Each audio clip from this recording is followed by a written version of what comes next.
G'day guys, Chris here from Vo-Gus Prospecting. Today I'm going to do a little bit of a different video. I'm going to do a how-to video. I want to start off by saying there are many ways to skin a cat because the subject I'm going to cover is panning. And panning can be done in a multitude of different ways. I've seen prospectors use some of the most unusual techniques ever, but they work. So what I'm about to show you is how I do it. It might be different for you and it's going to be up to you to figure out the best method and the most efficient way for you to pan. These tips are just giving you a bit of insight as to why we do certain movements and the physics behind them. Sit back and relax guys, I hope you enjoy this video.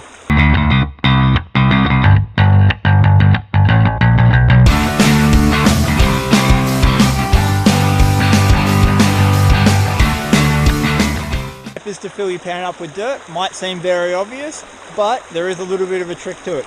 You must make sure that it's not over full. This is the absolute maximum that I would want to go on it. It's got enough space that when it gets wet, all of these rocks will sink to a nice level pan. You can use a screen or a sieve to get rid of these rocks. I don't personally use one very often unless I'm river sluicing. The water will get rid of these for me. If you do use a sieve, you will fit more of the pay dirt into your pan though. So there are advantages to using it. That's your first step. The next thing you want to do is look for a spot to pan off in. It needs to be nice and calm because if you pan off in the current, the current's going to come into your pan and kick dirt out, or it's going to start pushing your pan downstream as you're trying to do it. You want to find a nice calm spot like this. Unfortunately, I'm digging behind this rock, so I don't want to fill it up. Over here though, you can see some nice calm water. So you've got the main flow of the stream, and then there's a little eddy just there, and that will be a perfect place for you to pan off in.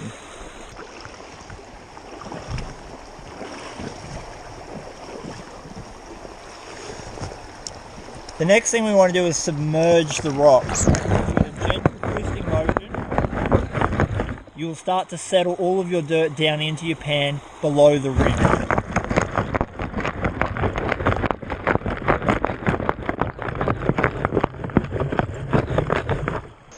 By completely submerging your pan and using a twisting motion to settle the rocks down, what you will do is start bringing large rocks like this to the top that can't penetrate the dense underlayer, and anything like this, which you do not want to stick your hand in on top of. Glass you will hear in the twisting motion, and it will also help bring it closer to the surface for you to pick out. Make sure you pick this up and take it home so no one else stabs themselves. At this stage we're going to start getting very vigorous in our twisting motion. This is going to do two things. It is going to help to break up any clay that may be attached to the rocks, and the water moving around very vigorously is also going to help wash out any nooks and crevices that some of the larger rocks are going to have. And the last thing it's going to do is help settle all the heavies to the bottom. We use a twisting motion for maybe 5 or 10 seconds, and then what we're going to do, there's no rhyme or reason to it, is shake it back and forth and side to side. And what this is really going to do is force everything to the bottom. Side to side, back and forth, side to side, back and forth. The whole time making sure the rocks have water covering them. Now we're at a stage where all the large crappy rocks that you don't want are going to be on top, and we can start forcing the gold into a corner. Make sure the ripples are facing away from you, so you've got the back of the pan with a smooth edge closest to you. At the moment, because of our twisting motion, our side to side and back and forth, the heavies and gold are going to be on an even layer on the bottom of the pan, and we want to force them into the front corner below the first ripples. To do that, we put a slight tilt on the pan and shake side to side, making sure the rocks are covered. At this stage, some of the front rocks, the big ones, are going to start falling over the edge of the pan. That's fine, they're not worth anything, and we don't want to worry about losing them. Once we're pretty confident that we've got most of that heavy stuff moving towards the front, we start using a dipping motion. Dip it in, lift out, dip it in, lift out. Motion allows the water to come up in a pincer motion and pull off the top layer of rock. Dip it in, lift out, dip it in, lift out. Now at the start you're not going to easily be able to get the back edge, and that's fine. What we do is we keep reshuffling. I like to do about 3 dips and then reshuffle everything with a slightly increased angle. Dip it in, lift out, dip it in, lift out, dip it in, lift out. If you do get any big rocks like this, just toss them. Shake into the corner, dip, lift, dip, lift, shake, dip, lift. The whole time we are constantly forcing those heavy things into the front corner by shaking it side to side, and by dipping it straight up and down using both hands either side of the pan, you're only taking off the top layer of dirt. You may find as time goes on that the sand has clay in it and it will start compacting in some of your ripples. If this is something you notice, shake it into the bottom corner, put your hand in there and swirl it around. You can be vigorous. Gold is 19 times heavier than water. It is going to go straight to the bottom. Wash your hand off, shake it all back into the corner, dip and lift. Now you can control the amount of dirt you take off by how fast you dip and lift. If there is gold in the pan, it is going to be in the bottom corner. It's going to be incredibly hard to get off that bottom.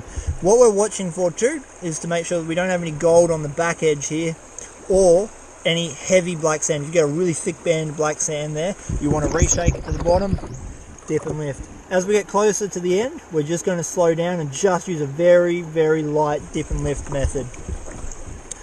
We keep going until we have about a tablespoon's worth of concentrates in the bottom of the pan, just like that.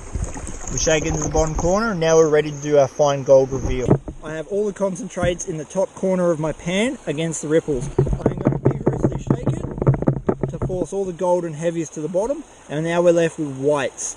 We're using both hands either side of the pan. We're going to tilt it back and forth, and you can see that the water comes up either side and starts pulling away the white sands. If you have a lot in your pan, you can shake that white sand to the bottom and all the heavies will remain at the top. If you see gold coming down, push it back up, give the pan a little tap or a side-to-side action, and start again. And we just repeat this again and again until we get nothing but gold left at the top. You can see some of it starting to come down here, so we push it back and forth, and we're just using very light tilts now, and there we have it. We've got pretty much nothing but gold left at the top. There you have it, guys. That's how I pan off a pan of gold. There are many varying different methods of doing it, like I said earlier in the video, and each to their own. If you have any questions, make sure you put them in the comments, and I'll do my best to write back to all of them, and let me know what you do differently. You know, I've seen people use one hand, swirl methods, all sorts of different stuff to get the same exact result, and I'm really interested to see other people's panning methods.